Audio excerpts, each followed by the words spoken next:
Hey YouTube, welcome back to the channel. I haven't posted for a while. Life has been pretty busy for me with working and also just life in general. Today I want to talk to you about a new purchase that I bought a few days ago. It's the Hoka Mach 2. Alright, before I go into this too much, these are my own thoughts. I bought these with my own money. I was pretty fortunate that I got them at a pretty good price here in Australia. I paid 180 Australian dollars. I think they retail for around about the 300. So yeah, I bought them at a pretty good deal from a local sports store here, running shop. So yeah, I'll just dive into the stats just quickly before I have a chat at you about the shoe and what I sort of think it's good for. My size is a US 10.5. It comes in at 264 grams. The stack height is 46, I believe, in the rear, with a 41 in the forefoot. So that's a 5mm drop. It's a Piva EVA blend. The Piva is the blue part through the forefoot there, and the EVA runs at the heel. I believe it's more for stability because it's a pretty high shoe, and also for a bit of durability as well. It has a plate. It has a PVAX plastic type plate. Again, I think that's mainly for stability. It probably gives you a little bit of toe off. It's got a pretty pronounced rocker, so it is pretty aggressive at the toe, especially with the 5mm drop. But I think the plate there mainly is there for stability there at the back there. The tongue is very, very, very thin. It's a real race sort of a tongue. It is gusseted tongue there on the side. The upper is a woven type mesh. It is pretty scratchy. I believe that it comes in here in Australia only the one width. It is a D width, so it's a wide width, but I've got a pretty wide foot, and to be honest, it's pretty snug on me. So if you've got a pretty extra wide foot, you're not going to get into it too well because there's not a lot of give in the upper. It's pretty tight with that woven tight mesh. It's a very different sort of a feel. It is very breathable, but I don't love the upper. It can cinch a little bit and be a little bit baggy. There's no real structure to it whatsoever.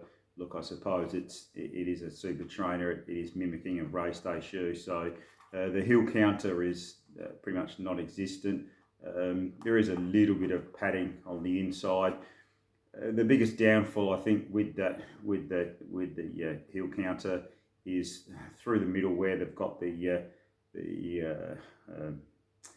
Mach X2 running down through there. There's some stitching, and I believe a lot of people have been complaining, saying that they're getting lots of blisters from that.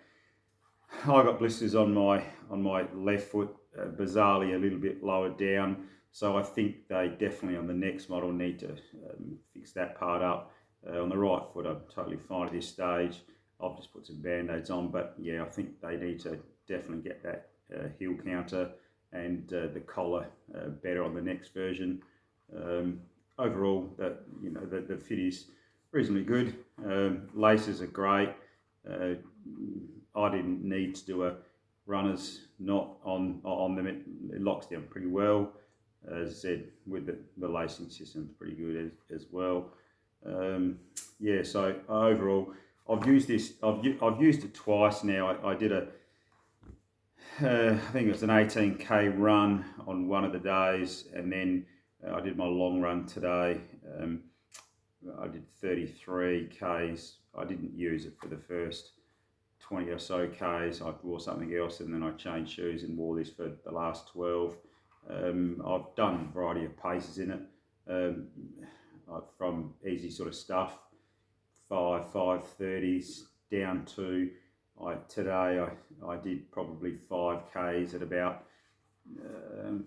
350 to 4 minutes per kilometre pace. So for me, that's pretty quick. So I was going for it, and it holds pace really well. It definitely can pick the pace up and hold it nicely. I was quite surprised with the stack and and it is pretty lightweight. So it's a pretty responsive type shoe.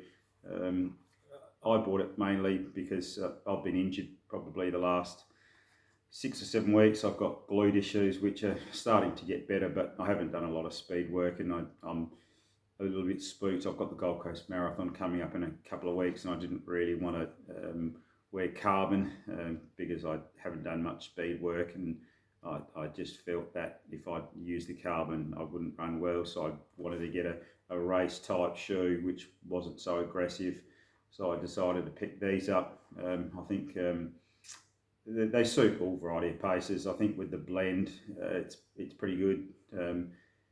Probably best suited for heel to midfoot strikers, but that said, is when you're on your toe with that Peber on the forefoot there, it holds well. So I think all types of runners can certainly utilise this. It's a pretty good shoe. I think, as I said, people with wide feet or really narrow feet, I'd probably keep away with it. If you've got a narrow foot, you're probably going to have a lot of bagginess.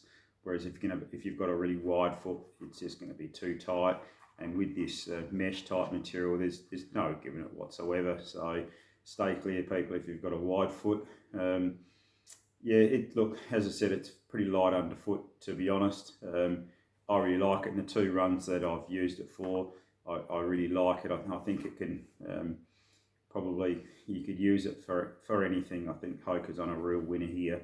I know it's been out for a long time, but if you're seriously thinking on getting a shoe that, if you don't want carbon, but you still want that propulsion with a bit of assistance from a plate, I would highly recommend going towards this. I've found the TPU plastic plates a better fit for me. I find, to be honest, that the carbon's a bit too stiff for me, and my toes don't really like it. This is with the 5mm drop. You do got to get used to with that drop. Traditionally, I sort of like to run in a higher drop. Probably 5mm it's a bit tough for me. 5-6mm, but it was okay. It's pretty smooth. A few people I've seen commented and said they think it's probably like a Super Blast. I wouldn't call it as smooth as Super Blast, the transition, but it is pretty smooth.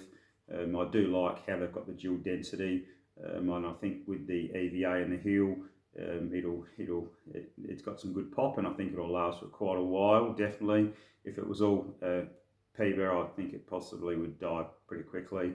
But I think with the blend, Hoka on a good one here. The outsole, look, that's pretty debatable. I think the outsole, that's probably going to be the biggest downfall for me, is I think that outsole is going to get mashed pretty quickly. The first day that I ran and it was dry and it had pretty good traction, but today when I ran it was a little bit damp and I wasn't that confident in it. Even though I didn't slip, I'm not too sure if the grip's great, to be honest. There's not a lot of grip there. I do like how they've splayed the grip though. I think it makes that midsole breathe a bit more better. Also the durability. I think with the foam you could probably, you might get some good Ks out of it, but I think you'll mash the outsole before you probably the foam starts to give. Look, for me it's probably going to be more of a long run type shoe. I'll use it for, but I'll also use it for some speed sessions. As I said, I'm definitely going to use it for the marathon. I just think it will help me, especially being a bit injured for the last couple of months. I feel a lot better now, but yeah, so overall, I think it's a great shoe and I think I'll enjoy it a lot. So if you're thinking about getting something like this or this specific shoe, look, buy it. You may not believe that the third iteration's out in the next 3 or 4 months. There's not going to be much changes, I don't believe. I think it's just going to be an upper change. Hopefully they do fix the upper a little bit, but I believe the midsole compound's going to be the same. If you can get the 2 on sale, pull the trigger and buy it. So I think you'll like it. I've certainly liked it so far, and I think it'll be a good shoe. So yeah, thanks for listening, guys. If you like this video, please press the like button and also subscribe to the channel, and happy running.